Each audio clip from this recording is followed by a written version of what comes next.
Bonjour, nous voici sur le circuit de Rome en Italie pour la deuxième course des Mitsubishi Evo10 Touring Car. Les trois premiers ont fait leur meilleur tour en 1.09, donc en première position Drosera 39, deuxième position Jérémy Vitix avec sa belle couleur verte. Notre ami suisse prendra la troisième position, Megan, suivi de Vincent 390. Ensuite en numéro 18, Timels avec sa belle voiture blanche, Taz Angel Démon en violet avec le numéro 77 et Akana du team Lisandra Racing fermera la marche.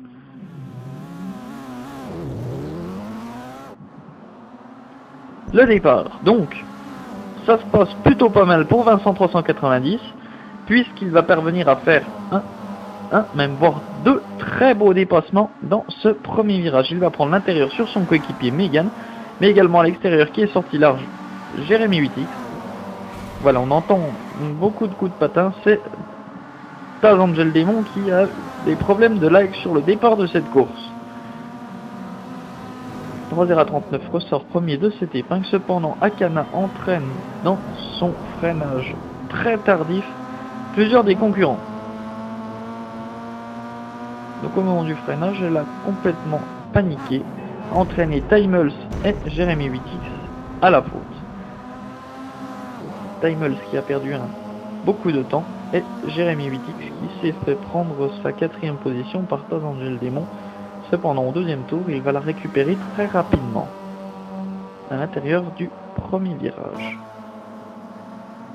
Voilà, petite erreur de Taz qui profite très vite à Jérémy Vitix.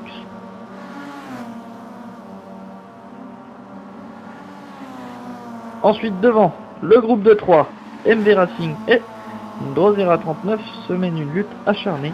Megan qui a maintenant ses pneus en température peut tenter une attaque sur son adversaire, Drosera 39, à l'intérieur de l'épingle droite. Voilà, donc dépassement très propre. Le team MV Racing mène maintenant l'équipe.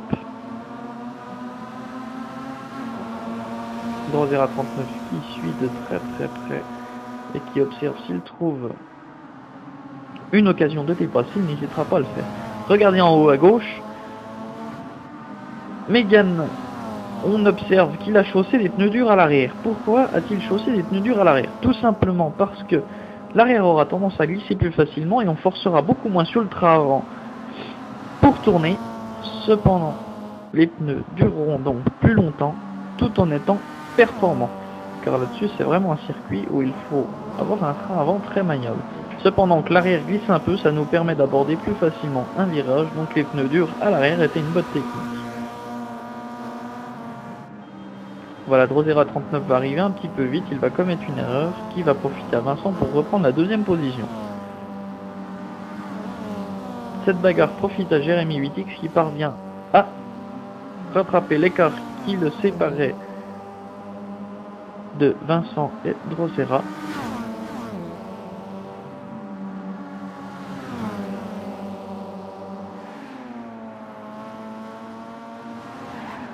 Drosera 39 toujours en deuxième position. Cependant Vincent va commettre une petite erreur qui va profiter à Jérémy Vitix pour prendre l'intérieur dans ce virage droite.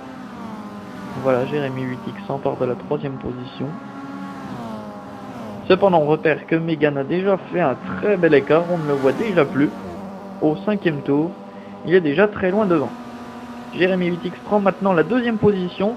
Il a doublé Drosera 39 à la sortie du virage, il a profité un petit peu de l'aspiration et est parvenu à s'imposer. Drosera 39 en difficulté puisque Vincent 390 est repassé devant.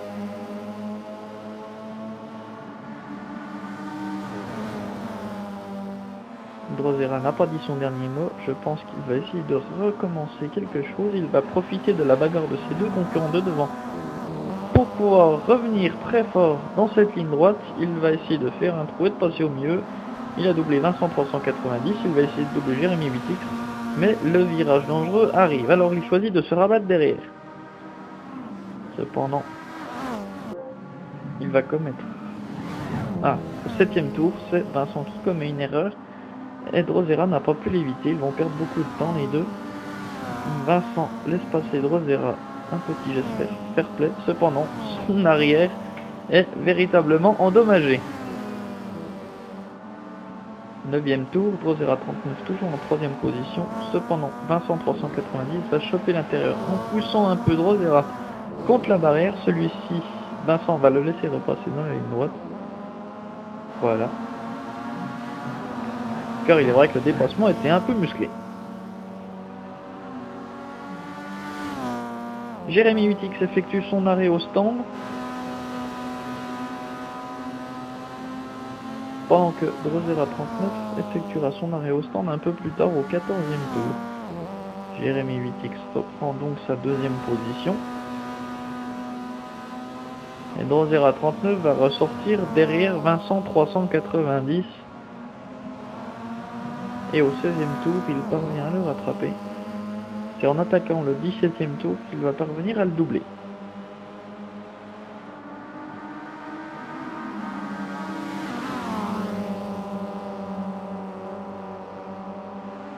Voilà, donc il a pris l'intérieur. Derrière, Tazangel Démon avec l'arrière gauche endommagé, mène Cavalier seul. Mais il a doublé Vincent 390 qui effectuait son arrêt au stand. Jérémy Witix rentre au stand au 22e tour pour son 2e arrêt. Drosera 39 continue lui à son 22e tour. Il va reprendre la 2e place. Voilà, on repère que Jérémy Witix s'arrête au stand. À ce stade-là, on a repéré que Timel savait abandonner. On n'est plus que 5 concurrents en piste. Malheureusement, j'ai l'impression que le nombre de concurrents diminue à chaque course. C'est bien dommage. Voilà, Vincent 390 arrive derrière. Il va effectuer cependant un petit dépassement un peu musclé.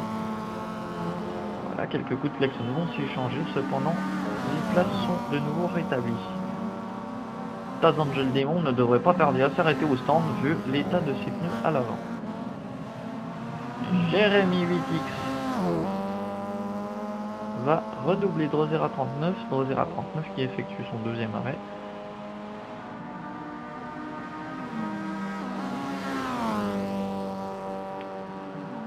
Megan devancé, tellement éloigné qu'il est maintenant en train d'effectuer un tour d'avance. Il est en train de doubler Tazangel Démon qui le laisse passer.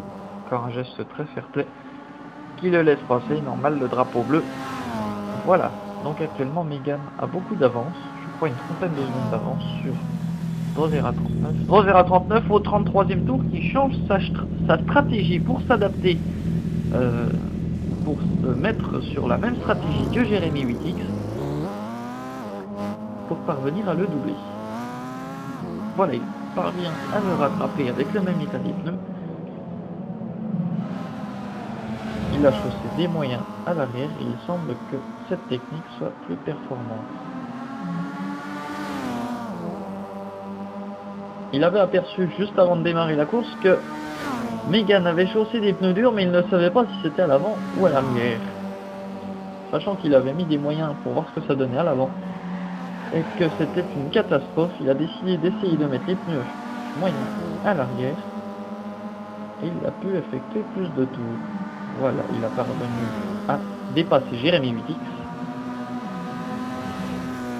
Un freinage pas évident ici, une petite touchette au freinage. Jérémy Witix ne lâchera pas aussi facilement que ça Drosera 39. Tazangel Démon qui laisse passer les deux concurrents en bataille. 1,9,576, c'est le meilleur retour en course pour le moment de Jérémy Witix. Et Megan Koguet qui a vu est en 1,9,031 pour son meilleur tour en course pour le moment. Et prend un tour d'avance sur Vincent 390. 42e tour. Megan va effectuer. Donc on est au 43e tour. Je vous laisse regarder, c'est le meilleur tour en course de Megan qui va descendre en dessous des 1 minute et 9 secondes et qui va arriver en 1 minute 8 secondes. Je vous laisse observer.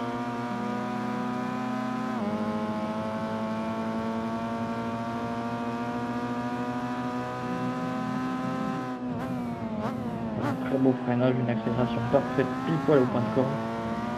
Ils sont sortis très fort.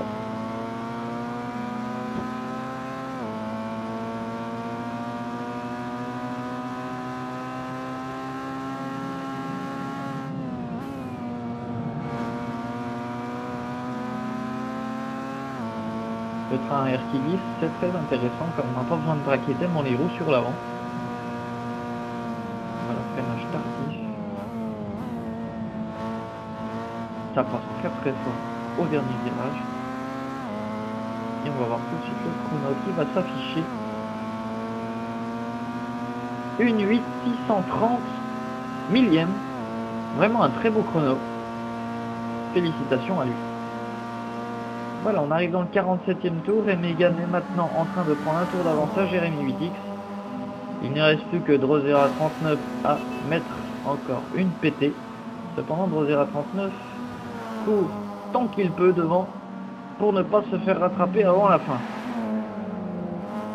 Megan était vraiment en forme aujourd'hui.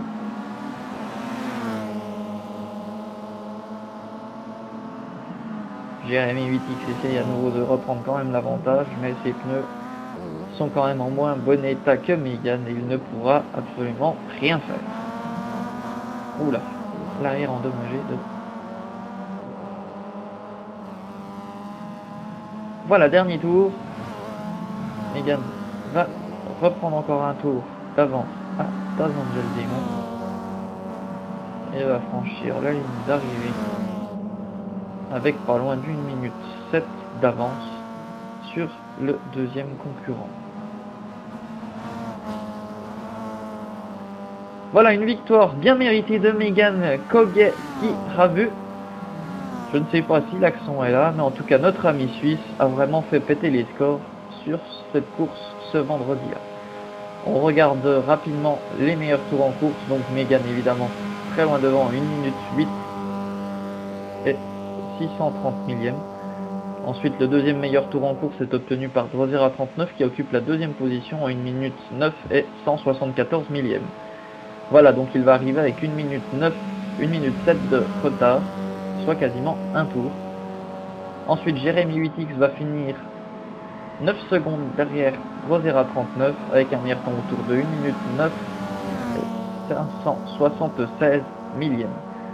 Vincent 390 occupera la quatrième position en 1 minute 10 secondes au meilleur tour et 777 millième. Taz Angel Demon fermera la marche en 5e position. Donc je rappelle que Taz Angel Demon fait partie du team Les Fous de GT5 et qu'il tient absolument à marquer des points pour sa team. Voilà, donc une très très belle course, 51 tours couverts, enfin 50 tours couverts. Et la course aura duré pas loin de à peine plus d'1 heure. Voilà, donc la prochaine course, ce sera sur le circuit Nürburgring type V, faites bien attention à ça, avec les Nissan GT-R 35, donc des grosses voitures, toujours en 4 roues motrices. À vendredi prochain.